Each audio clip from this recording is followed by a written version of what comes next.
Assalamualaikum warahmatullahi wabarakatuh. Assalamualaikum warahmatullahi wabarakatuh. Izin bertanya Kak Ustadz Bunyamin,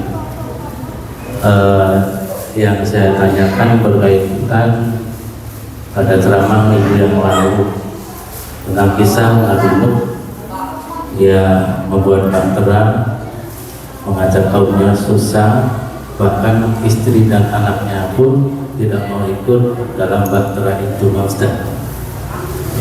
Yang saya tanyakan adalah, apabila terjadi pada masa ini yang juga dikatakan oleh Pak Ustadz, banyak juga seorang kiai yang sulit untuk memberitahu, mengajak anak dan istrinya untuk beribadah, untuk taat kepada Allah Subhanahu wa Ta'ala. Ustaz, intinya begini, yang saya tanyakan adalah,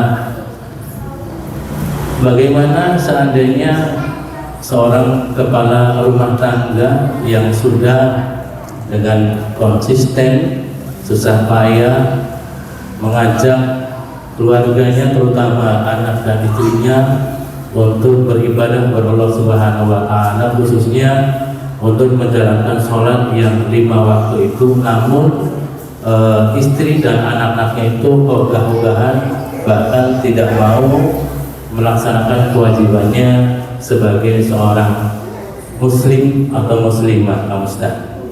Yang saya tanyakan adalah, apakah kepala keluarga itu menanggung dosa yang diperbuat oleh anak dan istrinya? Dan apakah di dalam Islam juga mengenal istilah al-bayyinah? Lupa Ustaz, itu aja dulu. Terima kasih. Assalamualaikum warahmatullahi wabarakatuh. Assalamualaikum. Terima kasih Pak Ustaz yang telah bersama-sama untuk mengingat kembali tentang kewajiban kita selaku muslim. Para bapak ibu, ya, dalam Al-Quran itu ku anfusakum, jagalah dirimu, wa ahlikum, dan keluargamu. Ku anfusakum wa ahlikum naro, dari jilatan api neraka. Berarti kalau posisi kita sendirian, maka jaga dirimu. Kalau saya sudah beristri, maka wa ahlikum, dan keluarga. Di hadis yang lain bahwa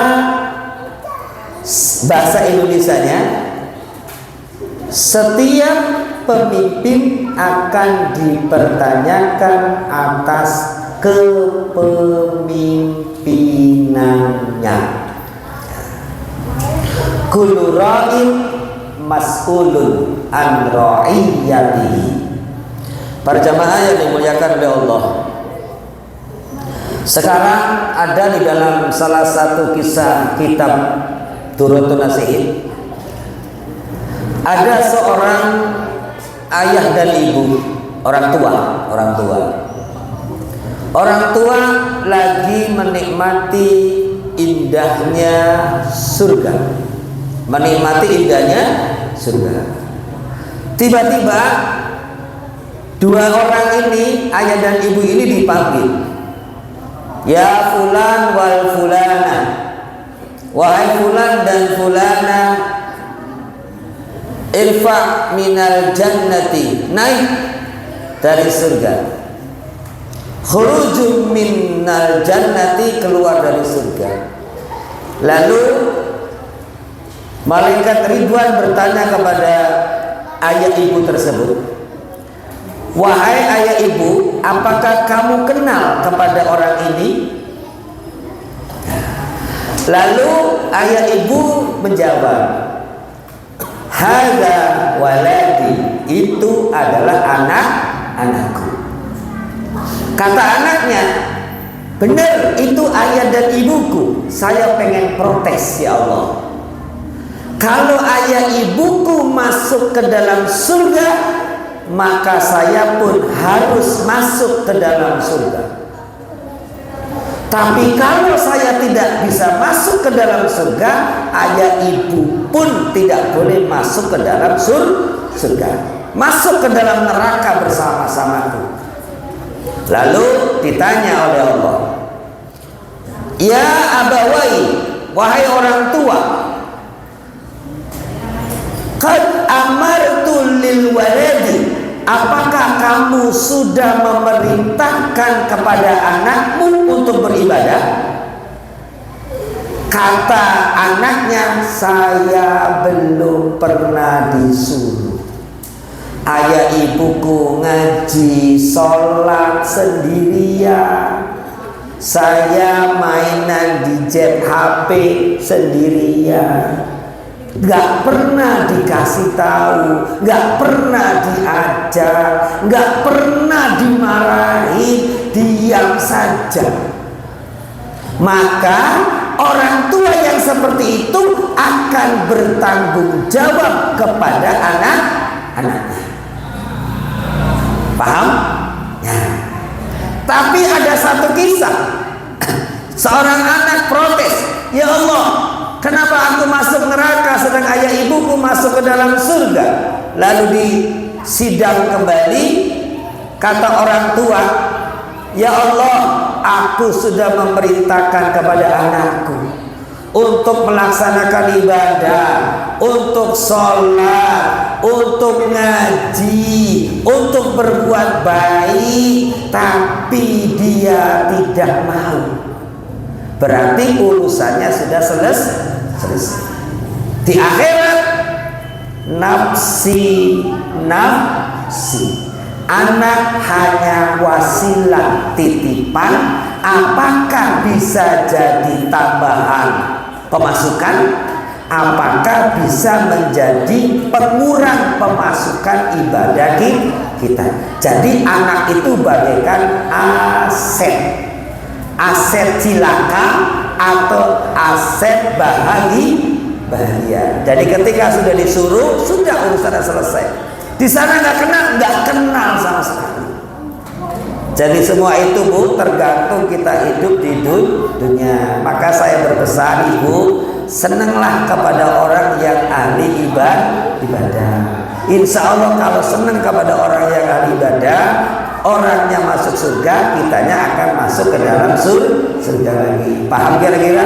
Nah, Nabi Nuh selamat dengan sendirinya, istrinya dan putranya tenggelam oleh air, mati tidak beriman kepada Allah. Na'udzubillah min dzalik. Mudah-mudahan putra-putri kita termasuk putra-putri yang soleh. Maka turunan Nabi dan Rasul yang paling bagus turunannya Nabi Ibrahim alaihissalam, dari Ismail dan Ishak. Nabi Ismail sampai ke Nabi Muhammad sallallahu alaihi wasallam. Itu saja mungkin yang dapat disampaikan. Mohon maaf atas segala kekurangan. Mudah-mudahan kita diberi kekuatan oleh Allah. Allahumma rabbi habli wa hablana minas solihin. Putra-putriku, putra-putri para jamaah, cucu para bapak ibu semuanya diberikan kesolehan oleh Allah Subhanahu wa ta'ala. Wabillahi taufiq wal hidayah. Wassalamualaikum warahmatullahi wabarakatuh.